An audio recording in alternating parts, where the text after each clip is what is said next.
안녕하세요. 성공예감 이대호입니다.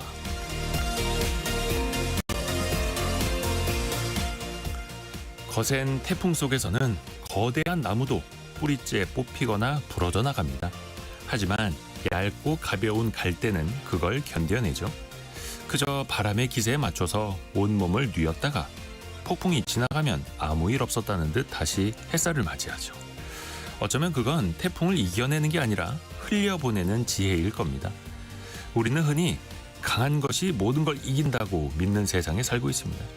더 공격적인 투자, 더 빠른 성공, 부러질지언정 굽히지 않겠다는 꼿꼿한 정신, 이게 마치 미덕처럼 여겨지기도 하죠.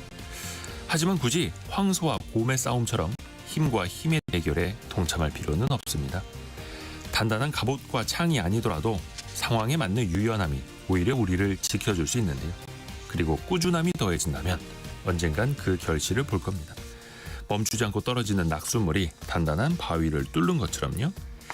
진정한 강함은 유연함에 있죠.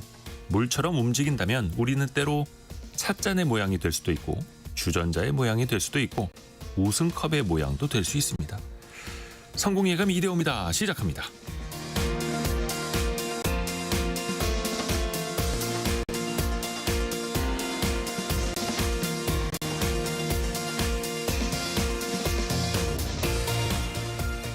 안녕하세요. 이대호입니다. 10월 17일 벌써 이번 주에 금요일이 찾아왔습니다.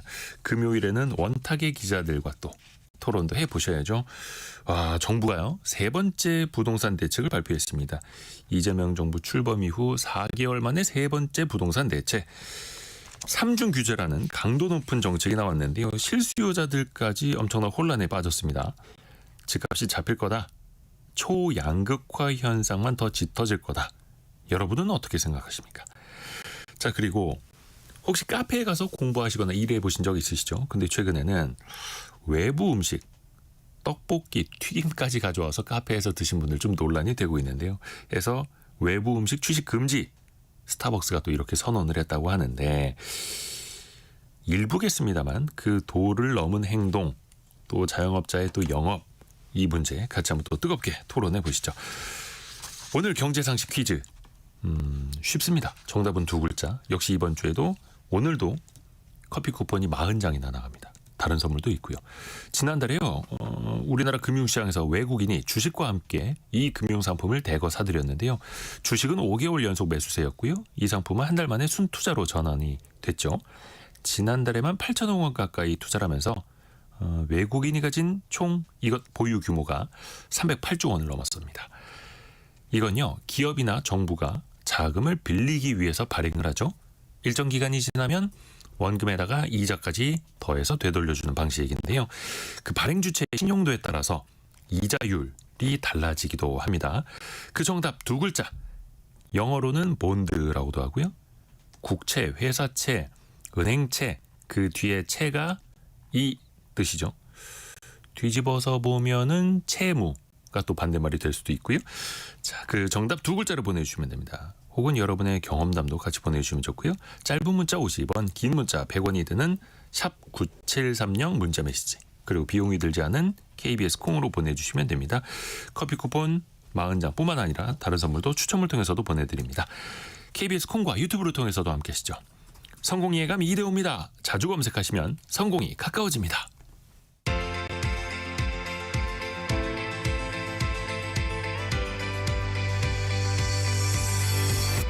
KBS 1라디오 성공예감 이대호입니다.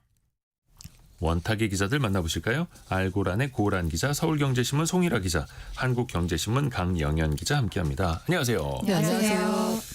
10월 15일에 나온 부동산 대책. 이거는 15 이렇게 불러야 됩니까? 어떻게 불러야 돼요? 그렇게 부릅니다. 15. 1015는 또 헷갈리고 네. 15 발음을 부동산 대책. 잘해야겠네요. 예. 627, 97, 15. 이게 사실 이재명 정부 출범 넉 달 만에 3번째 부동산 대책이 나왔어요. 특히 이번 대책을 보면서 와, 이런 것까지 있다니 놀랐던 지점이 혹시 있을까요, 기자분들? 저는 토지거래 허가구역을 서울시 25개 자치구 그리고 12개 더해가지고 37곳 한꺼번에 다 묶어버렸잖아요. 경기도까지. 네, 그래서 이제 서울시하고 그 경기 남부 쪽을 해가지고 이제 약간 빨간색으로 이렇게 표시를 하다 보니까 누군 그런 표현을 하더라고요. 이게 대서울지도다. 새로운 서울지도가 정부가 나타났다. 찍어준 서울이라고 규정하는 곳의 지도다라는 그런 말까지 나올 정도로 사실 토지거래 허가구역은 거주 이전의 자유, 재산권 침해 뭐 이런 헌법 소원까지 나올 정도의 그 문제잖아요. 그러니까 어떻게 개인의 사적인 매매를 제한하는 조치인데 이거를 서울시 전역 그리고 12개 경기도시 지역까지 확대했다? 저는 이 부분이 조금 놀랐습니다. 이건 진짜 약간 그런 여러 가지 말한 개인 재산권 침해에 대한 논란이 있기 때문에 굉장히 집중적인 지역에다만 하던 제도였는데 다 해버리는 거죠. 저는 강연의 사실 기자. 서울은 다 묶을 것 같았어요. 근데 이제 경기도를 이렇게 많이 묶을 줄은 몰랐어요. 그러니까 저희가 14일에 이제 제가 지금 부동산 출입하니까 이제 사람들 만났을 때 그런 얘기 했거든요. 경기 어디까지 묶을까? 분당이랑 과천 정도 묶지 않을까? 그러니까 다들 그럼 광명 틀 텐데 막 이런 얘기를 했었단 말이에요. 풍선효가 어디로 갈 것인가? 네, 그래서 쫙 다 묶었더라고요. 근데 이렇게 다 묶은 게 사실은 뭐 여러 가지 이유도 있겠지만 일단 문재인 정부 때 학습 효과 아닐까 싶긴 해요. 그러니까 첫 번째로 왜냐면 이제 그때는 이제 문제 있는 지역에만 묶는 그러니까 소위 핀셋 규제라는 걸 했었는데 뭐 시장은 늘 풍선 효과로 반응을 했었죠. 그렇다 보니까 이제 시장 예상만큼 규제가 나오면 효과가 없다라는 거를 시장도 알고 정부도 알고 그래서 좀 효과를 위해서 좀 과하게 규제를 했다라는 생각이 드는 것 같고 그리고 약간 현실적인 측면으로 토지거래허가구역 같은 경우에는 지금 지방자치단체 장만할 수가 있습니다. 그러니까 구체 대책에서 정부가 이거를 뭐 국토부 장관이 할 수 있게 하도록 하겠다라고 했지만 네. 이게 법 개정 사항이라서 아직 법 개정이 안 됐어요. 연말 정도에 추진을 하면 이제 빠르면 내년부터 가능해질 것 같은데 이렇게 됐을 때 정부가 하려고 하면은 둘 이상의 시도 관할 구역에 걸쳐 있는 경우라는 조건을 충족해야지 이제 국토부 장관이 토지거래 허가 구역을 지정할 수가 있거든요. 네. 그렇다 보니까 다 하려면은 서울을 다 묶어야지 경기도를 묶을 수가 있는 거예요. 네. 그래서 두 개를 같이 하려다 보니까 서울을 전체 다 묶었다라고 이야기가 나오고 있습니다. 사실 그러니까- 저는 네. 별로 송미라 놀랍지가 기자. 않습니다. 놀랍지 않다고요? 놀랍지 않아요. 왜요? 왜냐면 너무 이상한 정책들이 계속해서 나왔기 때문에 예, 그 점점 더 세지는 거는 당연한 거고 그리고 오히려 이런 시기에 강남 3구나 정말 그렇게 비싼 주택을 가지고 계시는 분들은 우리는 가만히 있어도 돈을 벌게 될 거다. 이런 식으로 오히려 우리는 가만히 있는 상황에서도 이 실수요자들한테만 오히려 안 좋은 대책이 계속해서 나오니까 좀 이게 뭐 물론 정부가 이렇게 급등하는 이 부동산 가격을 잡고자 뭐 부동산 시장이 뭐 서킷 브레이커를 걸었다 뭐 이런 뭐 얘기도 하지만 근데 이렇게 하는 게 우리가 학습 효과가 있잖아요. 근데 이 익숙함이 오히려 주택 가격을 잡겠다는 정부의 목표에서 점점 더 멀어지게 하는 결과가 낳는 게 아닌가라는 생각이 들어요. 그래서 제일 인상적이었던 댓글이 나는 이 게임을 해봤어요. 이러다 우리 정말 다 죽어요라는 오징어 그 게임 오징어 2의 그 대사죠. 예, 어디서 본 것 그게, 같은. 예, 좀 그런 현상이 나면서 과연 이게 집값을 잡을까? 물론 일시적으로 거래가 이제 좀 거래 절벽 현상이 나타나고 뭐 수요가 주춤을 하겠지만 결국에는 또 다른 부작용을 낳지 않을까라는 우려가 강하게 들고 있습니다. 그러니까 사실상 97 대책만 하더라도 굉장히 강력하다라고 시장이 받아들였었고 이게 대출 제한 뭐 소관성 유기출 유고 대책이.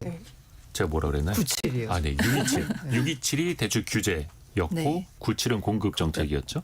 그런데 오히려 규제 정책 이후에는 잠깐 움츠러드는 하다가 공급 나오고 정책이 나서 나오고 올랐죠. 나니까 저거 안 되겠구나 하면서 다시 시장이 튀었단 말이죠. 그러니까 그로부터 한 달여 만에 세 번째 부동산 대책이 나온 건데 고란 기자는 좀 어떻게 보셨어요? 전반적으로. 저도 아까 말씀드린 대로 토지 다 묶은 건 정말 깜짝 놀랐고요. 그래서 이번 이게 여파가 어떻게 진행될 것이냐, 여기에 다시 이제 관심이 쏠 텐데 또 그런 얘기를 하더라고요. 모든 지역을 다 규제 지역으로 만들었다는 건 규제가 없다는 거나 마찬가지다라는 말까지 하더라고요. 예. 이게 상대적으로 규제라는 게 이제 상대적인데 다 묶어버리니까 일단 그래서 보자면 그 아까 서킷 브레이커라는 얘기도 했는데 그게 맞는 게 일단 거래 절벽이 나올 것 같습니다. 이제 파는 사람 입장에서는 이게 당장 뭐 급하지 않으면 급매 진짜 급한 사람만 급매로 내놓을 거고 이거 뭐지 좀 지켜봐야지 왜냐하면 학습 효과가 있기 때문에 사는 사람 입장에서도 조금 가격이 떨어졌다고 부동산에서 연락이 와도 이거 좀 버티면 더 떨어질 것 같은데? 라고 또 생각할 수도 있을 것 같아요. 섣불리 못 움직이니까. 그러다 보니까 일단 거래는 절벽이 되고 이 상태가 한 연말까지 이어질 거라고들 이제 전문가들은 보더라고요. 근데 그 다음이 문제입니다. 장기적인 집값 안정에 효과가 있을까? 그러니까요. 그러니까 일시적으로는 좀 움츠러들게끔 하겠으나 일단 요거 하나 더 짚어보고 가볼게요. 그 서울 전역이 이제 규제 지역이 됐는데 특히 서울의 뭐 노도강 지역이라고나는 이제 강북 지역이나 이런 데는 오히려 집값이 안 오르거나 떨어진 곳도 있지 않습니까?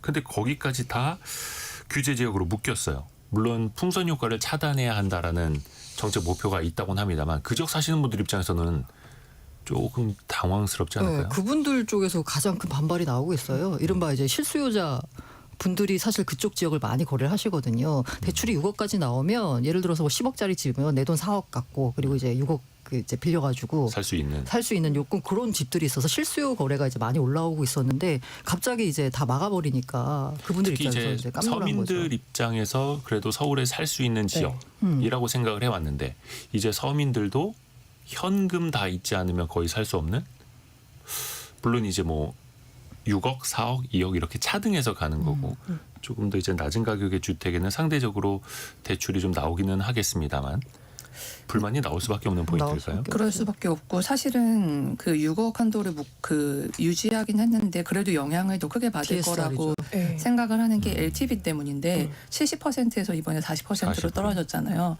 그러다 보니까 이제 6억 대출을 받을 수 있지만 사실은 10억짜리 했을 때 이제 한 4억 정도 그리고 거기에 이제 고란 선배 말했듯이 이제 그 DSR을 하게 되면 이제 스트레스 금리가 3%까지 붙잖아요. 이렇게 되면 이제 소득에 따라서 4억도 안 나오는 경우도 많이 있기 때문에 보니까 이제 한 자기 자본이 한 5억 있으면은 과거에 뭐 70% 정도 받았을 때 예전에 뭐 성동구 정도 살 수 있으면 네. 요즘엔 노도강도 못 사는 이런 상황이 될 수 있을 것 같습니다. 사실은 25억 초과 아파트에 대해서 2억 대출 규제로 묶은 게 그분들은 2억을 받나 뭐 4억이 되나 6억이 되나 그러니까 상관이 사실 뭐 없어요. 25억, 30억, 네. 40억 하는 집은 네. 그분들이 대출이 나 2억밖에 안 나서 못 사겠다 이런 아니에요. 사람들이 아니잖아요. 이억은 이제 취득세 내고 나면 끝입니다. 사실 그분들은. 맞아요. 실제로는 이게 보면은 네, 그러네. 10억에서 15억 그 사이에 몰려 있는 그 실수요자들이 뭐 그 규제상으로는 6억이 된다고 하지만 LTV로 하면 40%밖에 안 되기 때문에 그 규제 지역에 묶여서 오히려 집을 못 사서 그럼 심리적으로 이게 다음은 내 차례인가 하면서 더 다른 곳을 찾게 된단 말이죠. 그리고 지금 5893님이 부동산 투기와 가격 안정에 대해서 얘기하세요 이렇게 보내주셨는데 그러면 최근에 부동산 투기가 정말 많았던 걸까요? 투기에 의한 다주택자에 의해서 서울 집값이 올랐던 걸까요? 진단부터 좀 해봐야 되잖아요. 다주택자에서 올랐다기보다는 오히려 똘똘한 한 채 현상이 강화가 되면서 그 똘똘한 한 채 쪽으로 몰리면서 이른바 핵심 지역이라고 하는 곳에 집값이 오른 영향이 더 크지 않나라는 생각이 듭니다. 그리고 사실 투자와 투기 어떻게 구분할 수 있느냐? 이건 굉장히 이제 큰 철학적인 질문이긴 한데 근데 이제는 또 규제 지역이 되면 실거주를 또 해야 하고 또 6개월 이내 막 들어와서 살아야 하고 이런 게 있다 보니까 그러면 이제 실수요자 또 실거주자 혹은 현금이 있는 사람만 살 수 있도록 어떻게 보면 이제 문턱이 더 높아지는 거죠. 그러니까 이번에 그 토지거래 허가구를 다 묶어버리면서 이른바 이제 갭 투자가 완전 전면 금지된 거잖아요. 근데 저는 어제 뭐 글을 보다가 그런 관점을 봤어요. 이게 갭 투자 그러니까 이제 이걸 이제 나쁘게 보는 분들은 아니 살 집이 아닌데 전세 끼고 들어가서 하는 거 이거 갭 투자가 아니라 갭 투기 아니냐? 그래서 이제 비판하는 시선이 있고 그런 시선이 있죠. 또 다른 쪽에서는 뭐라고 표현하냐면 아니다. 이건 어떻게 보자면 전월세 임대 공급 사업자다. 그러니까 한쪽에서는 그렇게 갭 투자로 들어가면서 누군가 집을 집을 사서 전월세 공급을 해줘야 되는 해주는 거니까 이게 이제 공공으로 집을 공급을 해주는 게 아니라 이제 민간이 집을 공급해주는 하나의 통로가 될 수도 있다. 라는 얘기를 하더라고요. 왜냐하면 어쨌든 살 집이 필요한데 어떤 특정 지역에 거기에 집을 살 정도의 돈은 없어야 근데 거기에 살아야 하는 이유가 있어. 그러면 전세를 살거나 월세를 살아야 되거든요. 네. 그럼 누군가는 그 집을 살지 않고 전세나 월세로 물건을 내놔야 된다는 거죠. 그렇기 때문에 이게 한쪽에서 보자면 갭투기꾼 하고 비판할 수 있지만 한쪽 다른 측면에서 보자면 전월세를 공급해주는 사업자 아니냐라는 식으로 이제 관점에서 접근하더라고요. 근데 지금의 정부 대책에 나온 관점은 이 갭투자를 모두 갭투기꾼으로 이제 설정을 하기 때문에 이런 규제책이 나온 거고요. 그러니까 뭐 부동산 시장을 안정시켜야 한다. 그리고 뭐 이렇게 투기 수요는 좀 차단해야 한다. 거기에 이견이 많지는 않을 겁니다. 네. 안정화를 하기는 해야 하는데 과연 이 방법이 맞느냐, 부작용은 없을까도 이제 염려를 또 해봐야 하니까요. 그 유주택자의 수도권 전세 대출도 이제 DSR에 넣는다고 하지 않습니까? 이것도 그러면은 갭 투자를 더 못하게 하는 그런 이제 방법 중에 하나일 텐데 이것도 필요했던 조치라고 보세요. 어떻게 평가하십니까? 네, 지금 뭐 이제 전세 대출을 보유하고 있으면 이제 규제 지역 내에서 3억 원입니다. 3억 원 초과 주택을 구매 금지하고 또 이제 규제 지역 내에서 이제 3억 원 초과 아파트를 가지고 있으면 전세 대출을 못 받는데 지난 대책 때도 그랬고 이 정부는 이제 전세 대출이 집값을 올리는 주요한 원인 중에 하나다라고 생각을 하는 것 같아요. 그러니까 유동성, 그러니까 전세 대출로 인해서 전세 가격이 오르고 그것을 레버리지 삼아서 집을 사는 사람들이 집값을 올리고 있다라고 판단을 하는 것 같아서 그래서 깁투자도 못하게 하는 거고요. 그래서 그런 측면에서 예상이 되었던 정책이긴 합니다. 그리고 사실 이번에는 무주택자는 빠졌는데 아마 다음에는 무주택자에 대한 전세대출 DSR도 포함되지 않을까 싶어요. 그래서 향후에 계속 전세대출 관련해서는 좀 강화하는 추세로 가지 않을까. 저는 그렇게 생각이 이렇게 듭니다. 가다가는 결국에는 전세는 전세가 없어지는. 없어지지 않을까. 사실 전세라는 제도가 좀 이례적인 글로벌리하게도 그죠, 우리나라에 있는 우리나라에 있는 문화죠. 독특한 제도잖아요. 예. 근데 이게 세입자 입장에서는 사실 좀 좋은 그럼요. 제도란 뭐 말이죠. 주거 사다리가 될 수 있죠. 예, 주거 사다리가 될 수 있기 때문에 근데 심지어 지금 민주당 등 이제 범 여권에서는 이 전세 계약갱신 청구권을 최대 9년으로 늘리는 법안이 또 발의가 돼 있단 예. 말이에요. 이렇게 되면은 집주인 입장에서는 9년 동안 집을 팔 수도 없고 살 수도 없고 그러니까 이 거래가 안 될 수밖에 없어요. 그럼 매물을 걷어들일 수밖에 없고 그렇다면 전세를 이제 구하는 사람들은 점점 더 그 공급이 줄어들죠. 그러면 결국에 다 월세로 갈 수밖에 없어요. 그러면은 월세로 가면 내 월급 받아갖고 그냥 다 월세로 내는 거예요.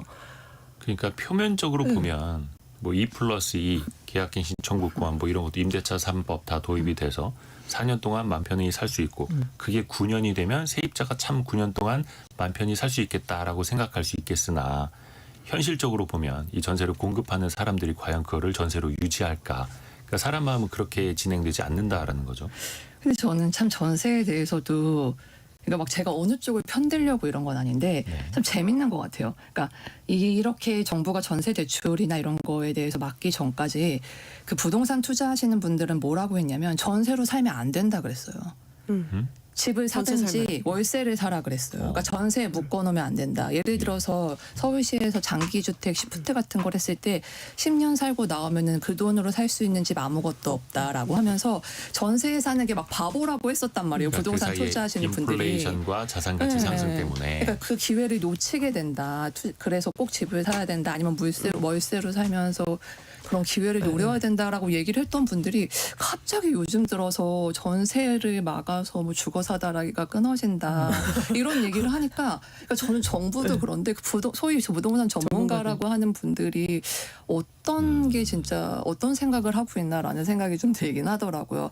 근데 정부의 생각은 어떻게 보면 되게 명확해요. 그러니까 아까도 말씀드렸지만 그 더불어민주당이 2년 전에 발간했던 재집권 전략 보고서라는 게 있는데 이게 최근에 재조명이 되고 있습니다. 왜냐하면 여기서 이제 이게 미리 보는 부동산 정책 답안지다라는 말이 나오는데 여기에 보면은 이제 전세 대출을 단계적으로 축소 또는 폐지하는 내용이 나와요. 그리고 전세 비중 축소를 통해서 이제 월세 전환을 촉진하는 내용도 있고 또 뭐 민간 임대 공공화, 뭐 부동산 감독원 시설, 소셜 믹스형 개발 확대, 보유세 강화, 거래세 인하 이런 지금 정부가 하고 있는 정책들이 미리 다 적혀 있거든요. 그래서 이걸 봤을 때 아마 전세 비중을 줄이기 위한 대책은 이어질 것 같습니다.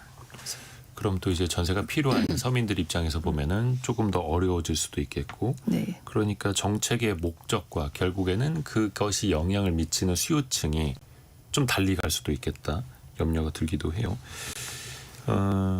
김진우님이 국가 전세 제도를 만들면 됩니다. 그게 공공임대죠 뭐. 그 공공임대인데 과연 그 공공임대만으로 그 수많은 전월세 수요를 채울 수 있을 것이냐. 그게 안 되니까 이제 민간과 함께 돌아가야 된다라는 건데 결국엔 앞에서도 이야기를 한 것처럼 현금 부자들 입장에서는 전혀 신경 쓰지 않아도 되는 정책이 될 테고 3153님 온갖 규제에도 오르면 거품이 아닌 거 아닐까요? 거품이 아닌 거 아닌 아닐까요라고. 그러니까 지금 보면은 많은 분들이 지적을 하시듯이 다주택자가 집을 한 채 더 사서 오르는 게 아니라 실수요자들에 의해서 최근에 부동산 시장은 똘똘한 한 채로 계속해서 올랐다. 이런 진단들이 또 그 기저에 깔려 있는 거고요. 전세 종말까지도 이야기를 했고, 그것도 한번 좀 이야기했으면 좋겠어요. 이재명 대통령이 그 지난 2월에 3프로 TV 나와서 했던 이야기가 다시 한번 그 재조명되고 있더라고요. 그러니까 부동산 정책은 손댈 때마다 문제가 됐다. 가급적 안 건드릴 것이다. 잦은 대책은 효과 없다. 이런 취지의 이야기였는데 4개월 사이에 세 번째 부동산 정책이 나왔습니다. 취임 100일 간담회 때는 완전 다른 얘기를 하셨던데 계속 대책을 내야 된다. 그런 얘기도 하셨죠. 네, 네. 주머니 속에 많은 대책이 있다. 뭐 이런 이야기도 했었고. 그러게요. 상황에 따라서 또 정책은 달라질 수 있겠습니다만은 세금 이야기도 있었잖아요. 예를 들어서 그 후보 시절에 대통령 후보 시절에도 세금으로 부동산 시장을 잡지는 않겠다라고 했는데 뭐 보유세 이야기는 조금씩 나오고 이번에는 그게 발표되지는 않았습니다만 이제 할 뭔가 거다라는 거죠. 검토하고 있다라는 뉘앙스는 풍겼습니다. 일단 뭐 방향성 정도는 제시한 것 같아요. 네. 이제 그 보유세를 높여서 좀 부담을 비싼 집 갖고 있는 부담을 넣고 또 퇴로를 열어줘야 되기 때문에 양도세 부분 이제 조정하는 식의 이제 방향성이 나온 것 같은데 네. 사실 이 세제 개편안은 7월 말에 발표하거든요, 주로. 네. 다음 해 거. 네, 그러기 때문에 지금까지는 뭐 연구 용역도 좋다라고 하고 있기 때문에 이런 미친 여파에 대해서 스터디를 한 다음에 그다음에 아마 다 내년 한 6월 정도쯤에 세제 개편안이 나오지 않을까. 지방선거 끝나고 나오지 않을까 싶어요. 특히나 이제 보유세 올리는 거는 조세 저항이 상당히 큽니다. 네. 그래서 지방선거 끝나고 나온다라는. 그러면 그게 효과를 낼까를 봐야 하는데 지금 일단은 6월에 나온 대출 규제, 9월에 나온 공급 그리고 이제 10월에 나온 또 한 번의 규제 어떻게 될지는 모르겠습니다만 이런 카드들을 다 꺼내 들었으면 집값이 잡혀야 되는데 근데 사실 이제 거래라는 시가 마른 다음에 부동산이라는 게 한 1000가구가 살고 있는 아파트 단지에서 그게 한두 문제예요. 개만 거래가 되면 그게 또 기준점이 돼버리지 않습니까? 그럼 가격이 과연 잡힐 것인가? 어떻게 봐야 될까요?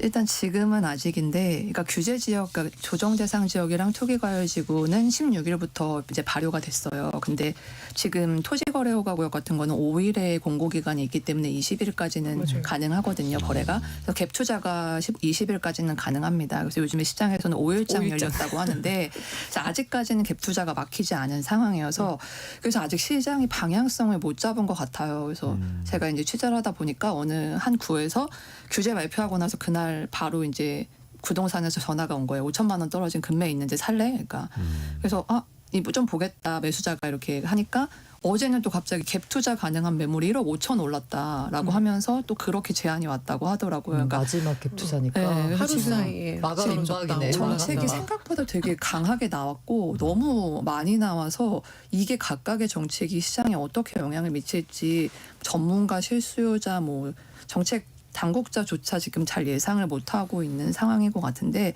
일단은 토어제가 됐기 때문에 거래량은 줄어들 수밖에 없을 것 같습니다. 이제 강남 3구라든지 용산 같은 경우에도 토어제 이후에 거래량이 줄었고 그리고 대출을 줄였기 때문에 상승폭도 줄어들 것 같아요. 근데 이제 문제는 이게 단기적인 효과라는 건데 장기적으로는 조금 더 봐야 될 것 같은데 어제 노무라랑 시티에서도 이제 보고서를 냈잖아요.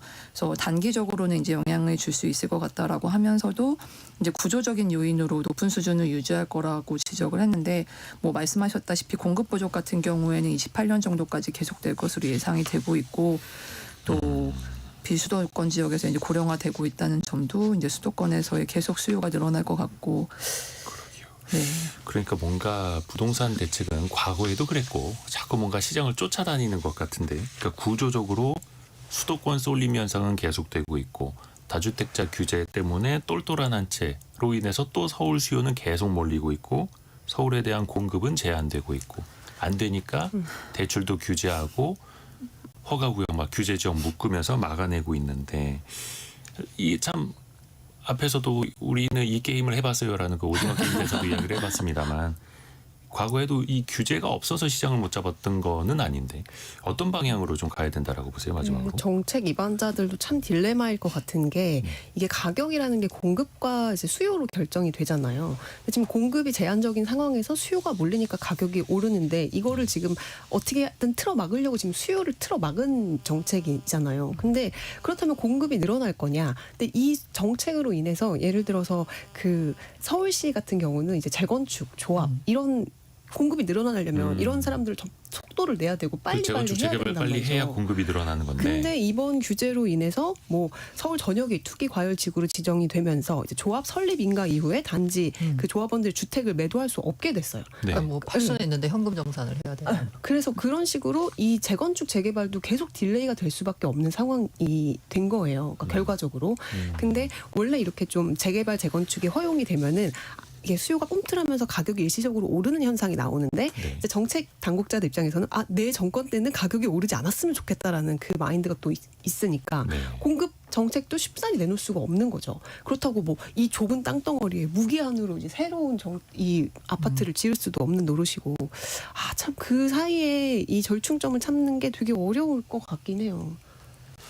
지금 우리 많은 청취자분들도 뜨겁게 또 KBS 콩에서도 그렇고 토론을 해주고 계시는데요.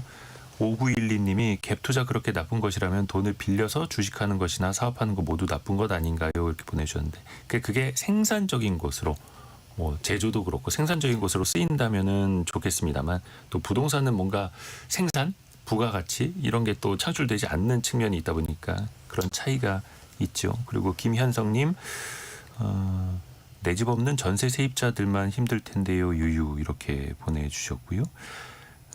0367님은 투자와 투기는 철학 문제가 아닙니다. 집은 투자도 투기도 아닌 거주 목적으로만 가도록 문화가 바뀌어야 합니다. 또 이렇게 의견 주셨고요.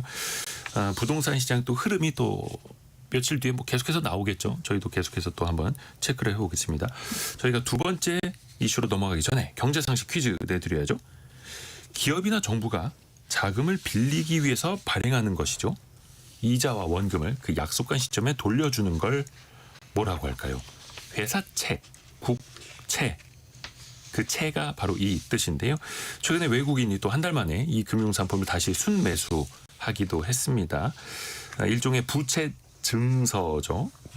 주식과 함께 자금을 조달하는 양대 축으로 불리는데요. 그 두 글자 정답을 맞춰주시면 됩니다. 7124님 흑채. 오늘도 머리에 뿌리고 출근합니다. 고란 기자가 웃었습니다. 예, 고란 기자가 웃었습니다. 그리고 7139님 채무만 있습니다. 위로가 필요해요라고 우리 7139님 커피 쿠폰이라도 좀 보내드려야겠네요. 그리고 홍순자님은 국채가 너무 많이 발행돼서 걱정이에요 이렇게도 보내주셨고요. 김지영님 정답 맞춰주셨고 하늘 얼마나 보시나요? 요즘 하늘이 가을가을하니 너무 멋져요. 예뻐요. 자주 올려다 보세요 라고.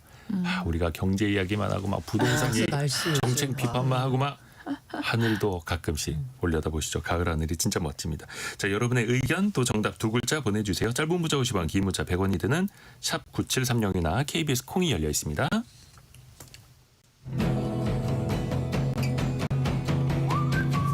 오늘의 움직임에 주목하고 세상의 흐름을 놓치지 않습니다. 여러분의 내일을 응원하며 성공의 열쇠를 함께 찾아갑니다. 성공예감 이대호입니다. 우리 기자분들도 카페에 가서 일 종종 하시죠? 진짜 제가 있는 거기 근처에 경찰서가 있거든요. 네. 근데 이제 경찰서 출입하는 기자들이 좀 있잖아요. 그러면 보면 딱 기자다 알 수 싶은 애들이 많이 일을 하고 있더라고요. 경찰서 앞에 카페에서 네. 기자들이 많이 여기 일을 또 국회 앞에 카페도 맞아요. 노트북 펼치고 계신 분들이 참 많아요. 네. 또 공부하는 분들도 많고. 근데 스타벅스가요 최근에 외부 음식 이게 뭐 반입 금지 이렇게 내걸었습니까? 네. 아니 그럴 정도로 외부 음식을 가져오는 사람이 그럼 많다는 거예요? 오죽했으면 이런 걸 냈겠나 사실 싶긴 해요. 그러니까 스타벅스가 13일부터 이제 전국 매장에서 외부 음식이나 이제 음료의 취식을 금지한다 이렇게 좀 릴리즈를 했는데 그동안은 스타벅스의 철학이 우리는 단순히 커피를 파는 곳이 아니고 문화 공간을 제공한다. 그렇죠. 뭐 이런 철학으로 외부 음식 섭취하는 것도 또 음료를 안 사 먹는 것도 그러니까 그냥 다 좀 이렇게 자비롭게 허용을 했었거든요.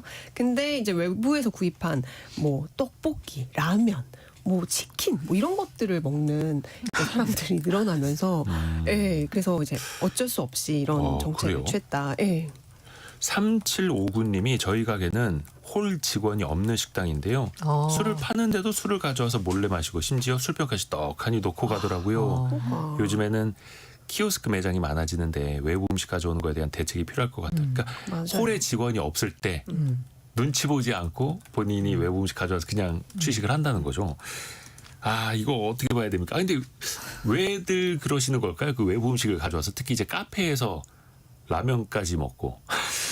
물론 아주 일부의 이야기겠습니다.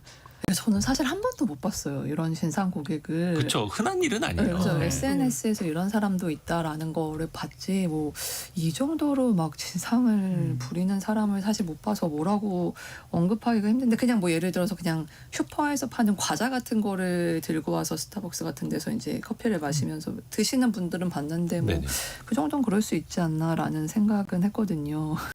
사실 이제 아이들 좀 데리고 다니면 이제 애들 뭐 이유식 먹이고 아니면 떡빵 같은 과자 같은 거 좀 거기서 팔지 않는 거 좀 먹이면서 나도 커피 한 잔 하고 이런 것들은 가능할 수 그냥 있을 것 같아요, 예, 당연히. 저는 좀 허용을 해줘야 된다라는 이제 뭐 아기 음식이나 뭐 이유식 뭐 이런 건 당연히 이유식은 필요하니까. 당연히 예. 이제 스타벅스도 이유식은 그거는 이제 허용. 제외를 했는데 근데 약간 거기서 이제 당당하게 아. 그러니까 눈치 보지 않고 당당하게 외부 음식을 먹는 거는 저는 그럼 사실 좀 국민성이라고 봐요. 그러니까 안 그랬으면 좋겠어요. 네, 안 아주 일부 아주 일부지만 아주 3467님이 개인 카페 9년 동안 했던 사람인데요. 김밥, 만두, 햄버거까지 싸워서 먹던 분들 간간히 있었어요. 그것 때문에 속 썩었던 생각하면 지금도 뒷골이 땡기네요라고 보내줬고. 아니 또 어떻게 보자면 이제 외부 음식이 너무 전면 금지하는 거 너무 약간 좀 야박한 처사 아니냐라고 생각할 수도 있는데 근데 상식적인 차원에서 그냥 냄새가 안 나는 그냥 그런 맞아요. 음식들은 뭐 살짝 먹을 수도 있다라고 봐요. 뭐 그냥 뭐 비스킷 한두 개? 네.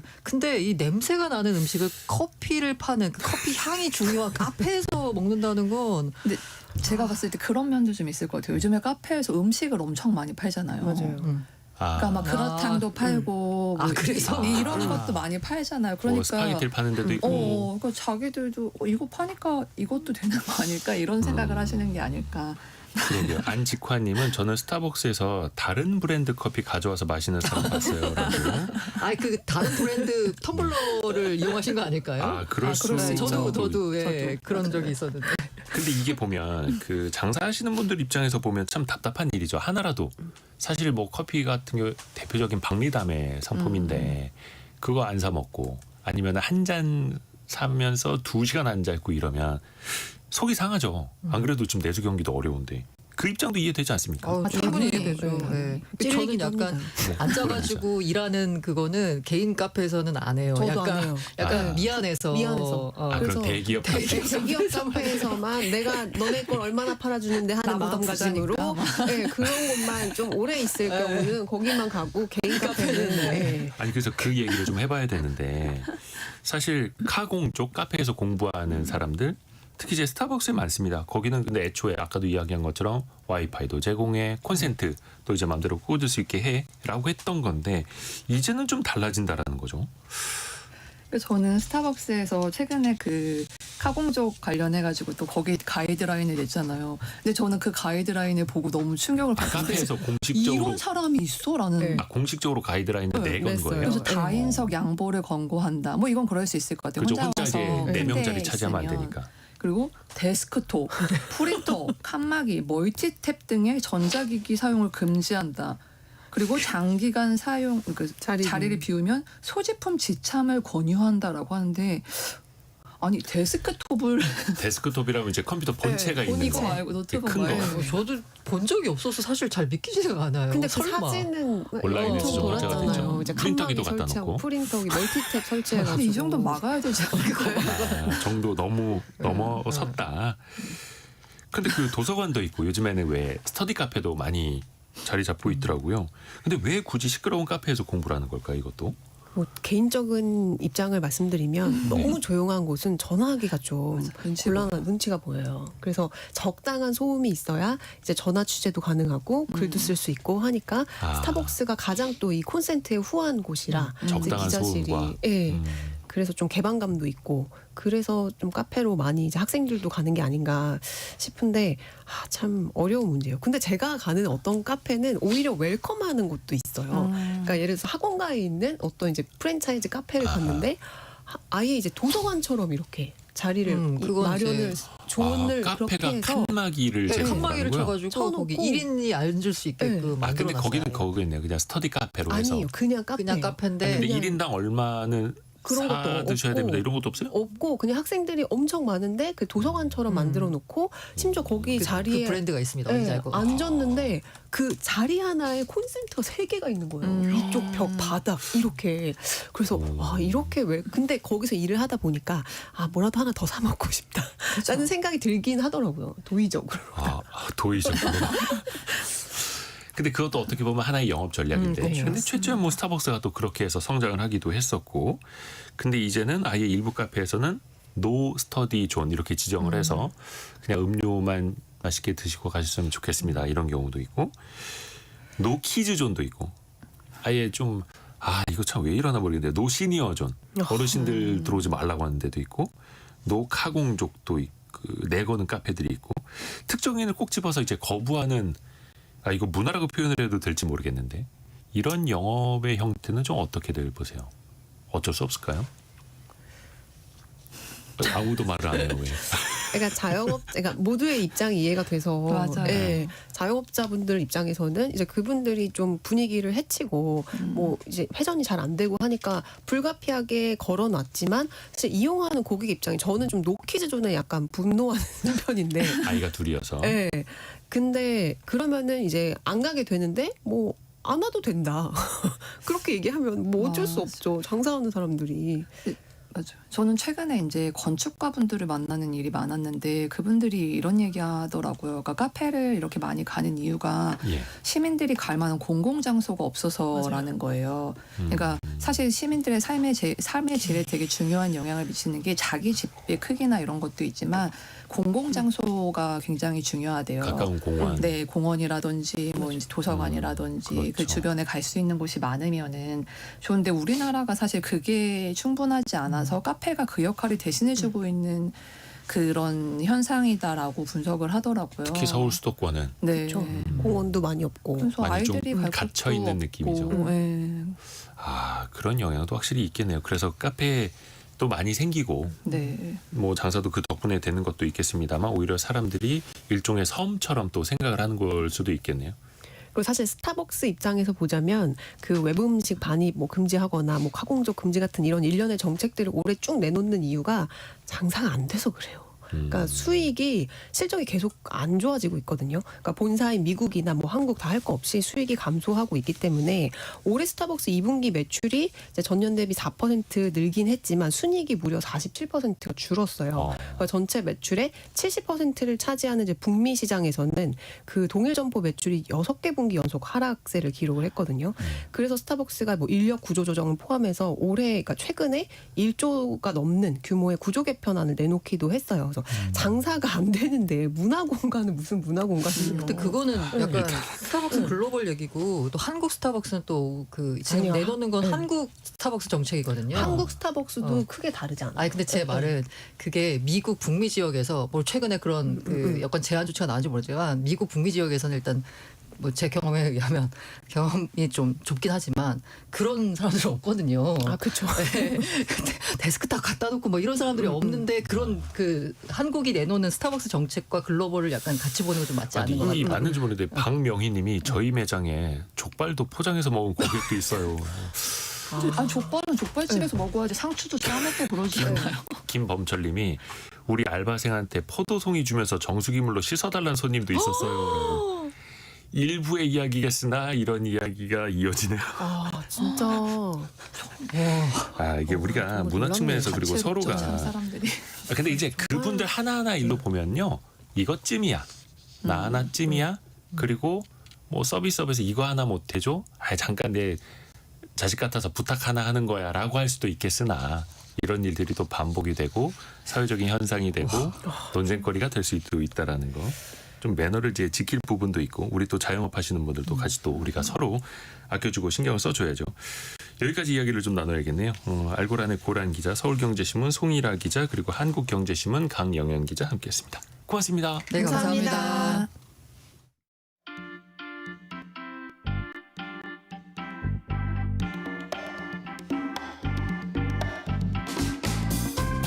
지금 여러분께서는 KBS 1라디오 성공예감 2대호입니다를 듣고 계십니다. 프로그램에 참여하신 청취자 여러분께는 추첨을 통해 아름다운 식탁 창조 주비푸드에서 뿌리 담은 리얼 생와사비를, 쉽고 빠른 판촉물 제작 시너지 기프트에서 고속충전 마우스패드를, 그리고 성공예감에서 준비한 커피 쿠폰을 보내드립니다. 당첨자는 성공예감 2대호입니다 홈페이지에서 확인하세요.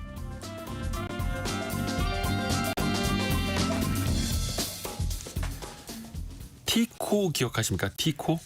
작지만 큰 차. 와, 그 90년대였나요? 티코 처음 나왔을 때 정말 신기했죠. 네. 와, 그때 당시만 하더라도 프라이드라는 차량과 라이벌이 되기도 했었고 네. 마티즈, 모니 뭐 이런 그 차량으로 경차의 흐름이 쭉 이어진 적이 있었는데 최근에는 경차를 보기가 좀 더 쉽지 않아졌다고 하는데 자동차의 세계 시간으로 들어갑니다. 오토타임즈 김성환 기자에게 들어보죠. 안녕하세요. 네, 안녕하세요.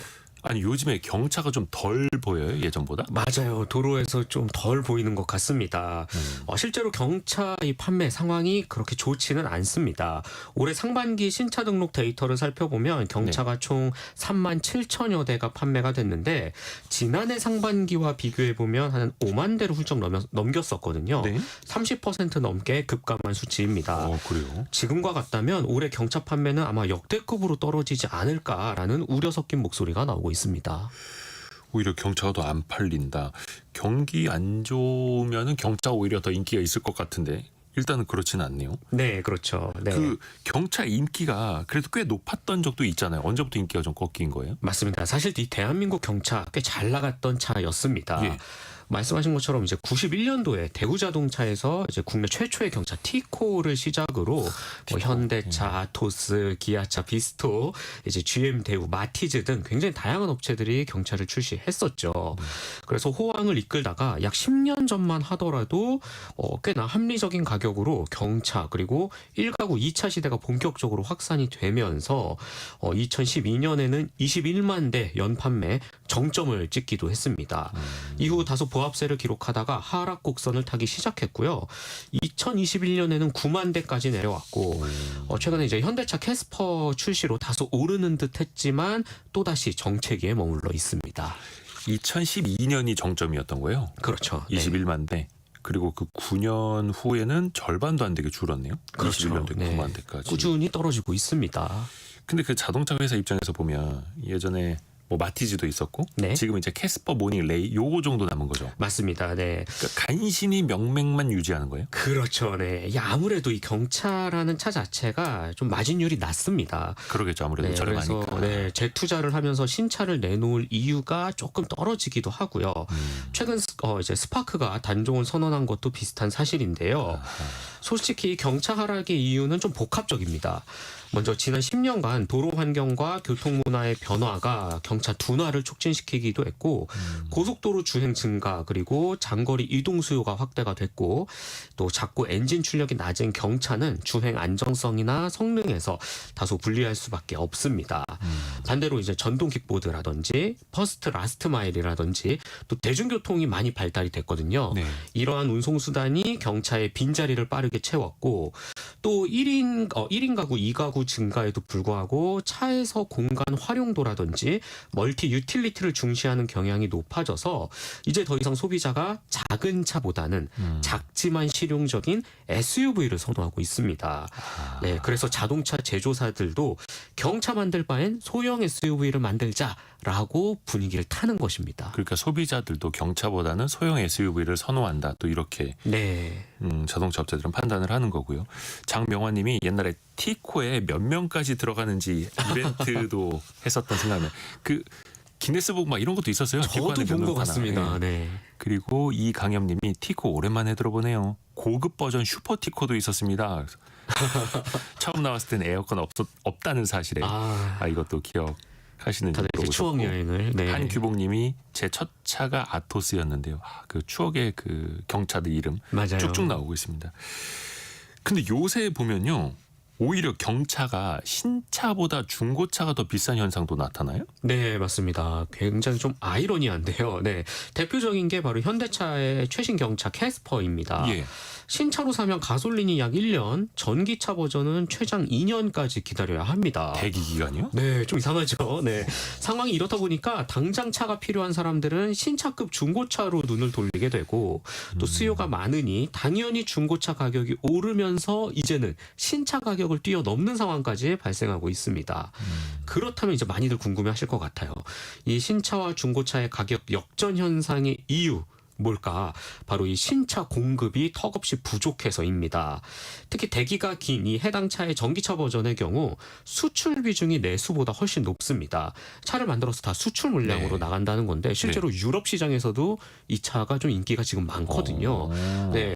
그런데 경기 불황으로 내수 수요가 급격히 늘어나다 보니까 불균형으로 인해서 지금 한국에서 이 차를 신차 출고받기가 하늘의 별 따기가 된 것입니다. 그러니까 자동차 업체 입장에서 보면은 빨리빨리 이거 수출해야지. 네. 내수보다는. 네. 근데 그러니까 내수는 사람들이 1년 반 2년 기다리다가 그냥 중고로 사는데 네. 그러니까 중고랑 신차 가격도 얼마 차이가 안 나고 또 아까도 이야기했습니다만 이제는 또 우리나라 국민 소득이 높아지다 보니까 경차보다는 그냥 소형 SUV 타겠다 이런 그렇죠. 사람들도 네. 많아지는 거고 그럼 오히려 더 가격을 낮춰서 경쟁 우위를 좀 만들 수도 있지 않을까요? 그건 좀 어렵습니까? 네, 아무래도 이 싸게 만들려면 기능을 좀 빼야 하는데 이제 한국 소비자들의 눈이 많이 높아졌습니다. 그렇죠. 기본적으로 내비게이션이나 뭐 오토 와이퍼라든지 열선 통풍 시트 꼭 필요하잖아요. 네.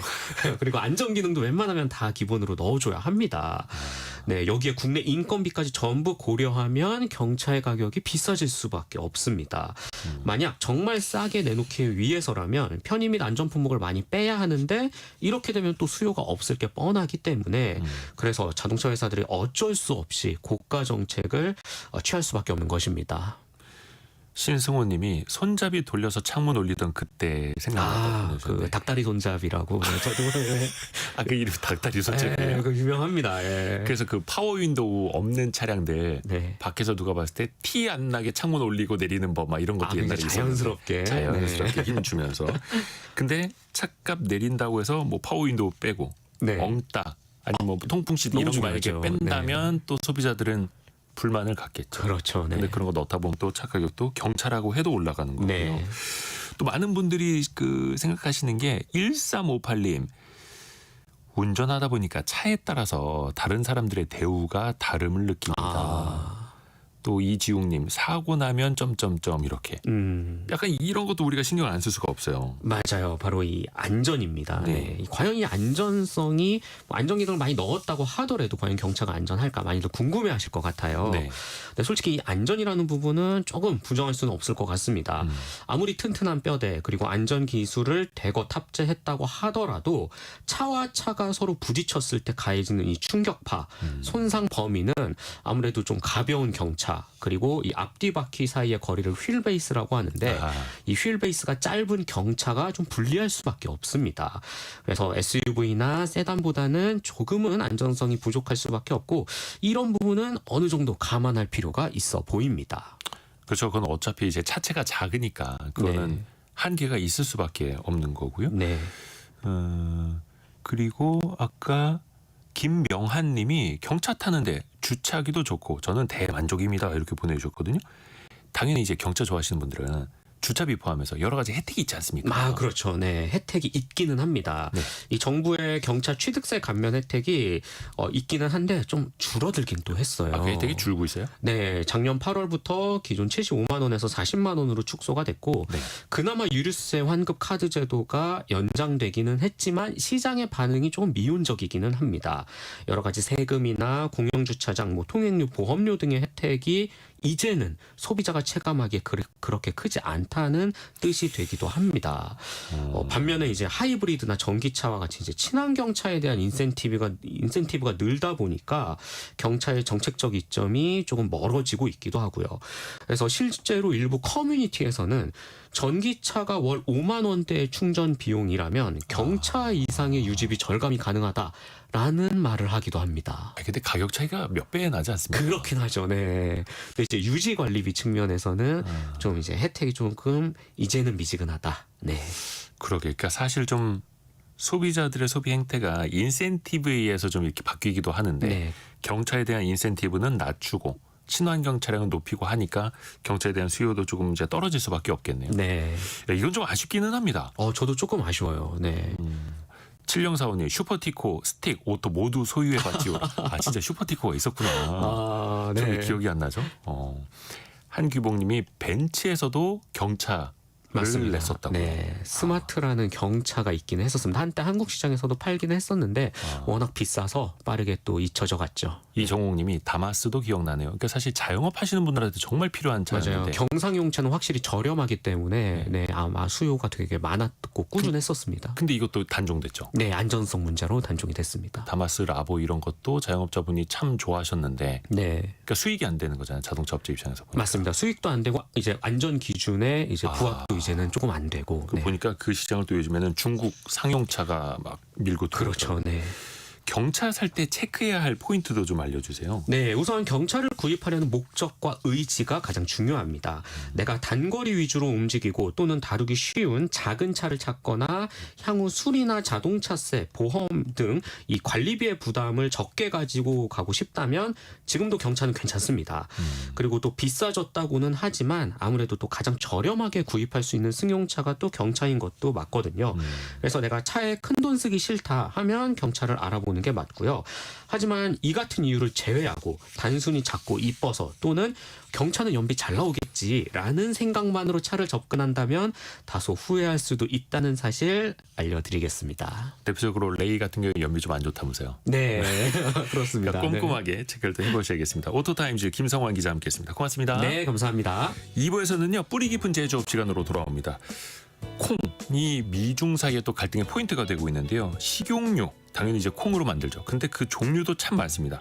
다양한 콩기름의 세계로 곽재식 작가와 함께 빠져들어 보시죠. 10시 5분에 금방 다시 뵙겠습니다.